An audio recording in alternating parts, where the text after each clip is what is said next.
J'invite maintenant Gwen Roland-Legal à nous rejoindre sur scène. Gwen Roland-Legal, vous êtes directeur de l'information économique et des territoires à la Chambre de commerce et d'industrie de Bretagne.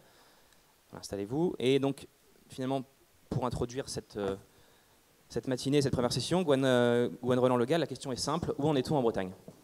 Mon intervention repose sur deux travaux qu'a mené la CCI de Région Bretagne sur ce sujet. Un premier travail d'appréhension, finalement de quantification, d'essayer de comprendre ce que représente cette économie numérique en région. Et puis un second sur la diffusion de ces outils dans les PME. Finalement, comment est-ce que les entreprises de Bretagne se dotent d'outils, s'équipent pour faire face à la révolution numérique que nous évoquions.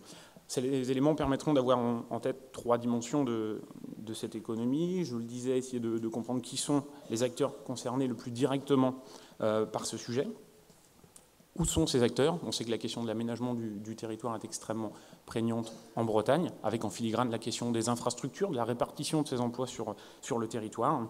Et puis enfin, l'utilisation des nouvelles technologies et la manière dont elles peuvent impacter les modèles économiques des différentes entreprises et notamment les PME. Alors, le suspense a été un tout petit peu tué dès l'introduction. Effectivement, on a à peu près 40 000 emplois sur le territoire. Pour un ordre d'idée sur le sujet, l'industrie agroalimentaire, c'est à peu près 60 000 emplois en Bretagne. Donc on voit qu'on est sur un secteur relativement important. D'autant plus qu'on a une vision assez restrictive, on va dire, de cette économie, c'est-à-dire quels sont les acteurs qui sont directement producteurs d'infrastructures, producteurs de services et fabricants de composants électroniques. Pour faire extrêmement simple, ces 40 000 emplois, ce sont pour à peu près 40% l'économie des services qui représentent les 2/3 des établissements sur le territoire. Donc c'est vraiment cette dimension de service qui sera la plus importante. Alors en termes de localisation, un beau schéma valant beaucoup de bons discours, on voit tout de suite que 3 pôles émergent sur la répartition des acteurs du numérique en Bretagne.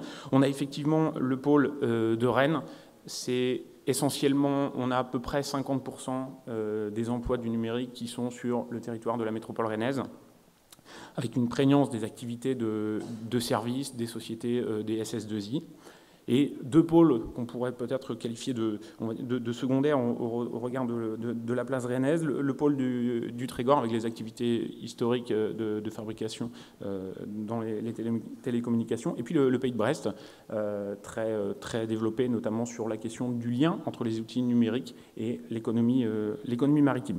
Pour le reste, on voit que c'est déjà beaucoup plus diffus sur les principaux pôles urbains. En Bretagne, vous retrouverez l'ensemble de ces éléments sur l'étude que vous avez peut-être déjà pu vous procurer en arrivant à cette manifestation. Donc voilà pour les éléments de cadrage chiffré, les principales données clés.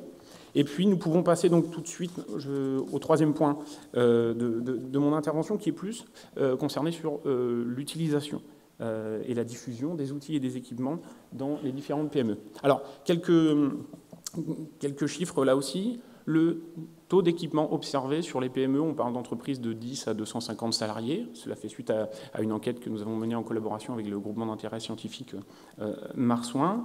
Vous voyez à gauche du document un premier tableau sur l'équipement des PME. Alors, on le voit, on a déjà deux chiffres peut-être intéressants sur les outils. La proportion d'entreprises dotées d'un site internet, on a une progression de plus de 10 points entre 2012 et 2015. Ça place la Bretagne d'un niveau supérieur à ce qu'on observe au niveau national, où on est en dessous les 70%. On observe la même progression sur les logiciels métiers spécifiques, tout ce qui va concerner la définition et l'élaboration de process de production.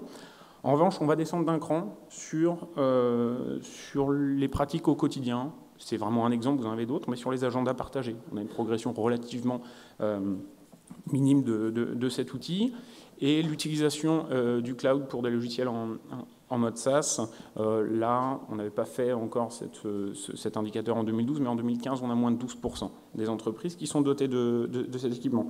Sur le type de connexion Internet, et là, sur la question des infrastructures, On a un taux assez, voire très satisfaisant en matière de haut débit. On a près de 90% des entreprises qui sont connectées, le reste pouvant disposer d'un accès à la fibre optique. Ça reste encore quelque chose qui est demandé par les entreprises, la fibre optique, notamment à une question de moindre coût, puisqu'on passe tout de suite sur des abonnements qui sont beaucoup plus onéreux pour les petites entreprises sur ces connexions.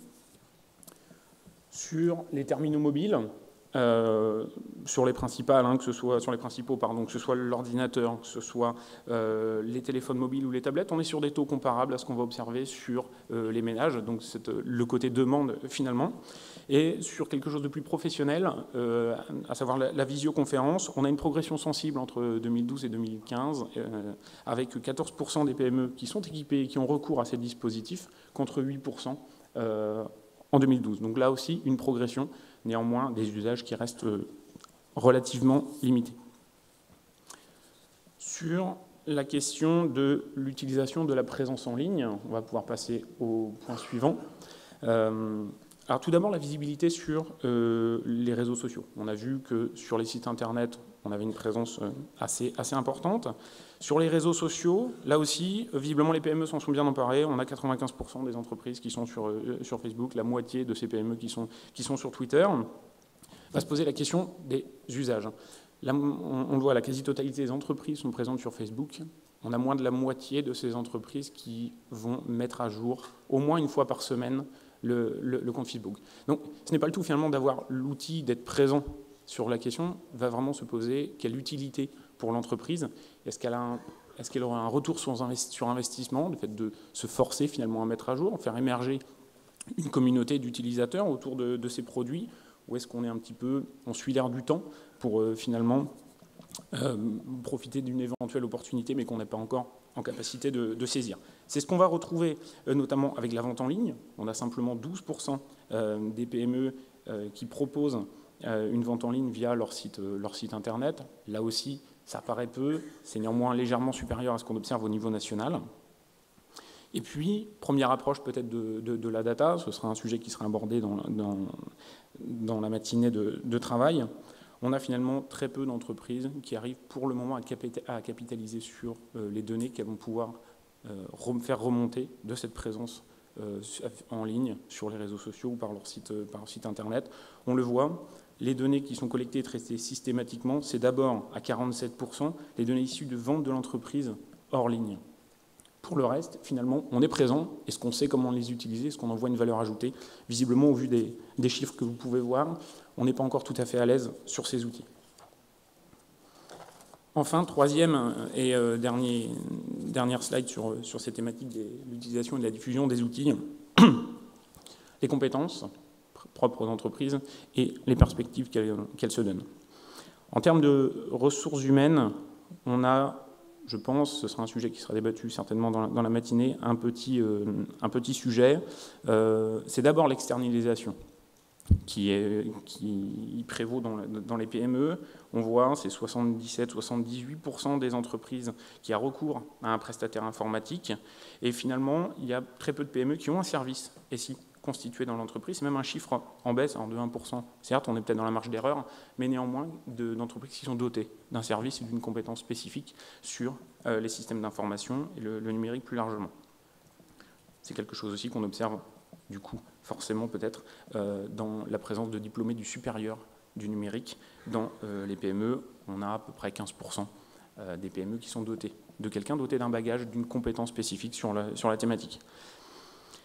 Alors, où en sont, finalement, si on se projette un petit peu, les entreprises dans leur priorité d'investissement par la suite? C'est d'abord un enjeu de communication. On retombe un petit peu sur la présence de Facebook. Pour faire quoi? On ne sait peut-être pas encore, mais c'est ce qui est mis en priorité par les entreprises. Améliorer la communication avec les partenaires, développer le site Internet, toujours dans cette logique de communication. Et la question des infrastructures qui arrive en troisième point. Je vous le disais, on avait moins de 10% des entreprises qui ont accès à la fibre.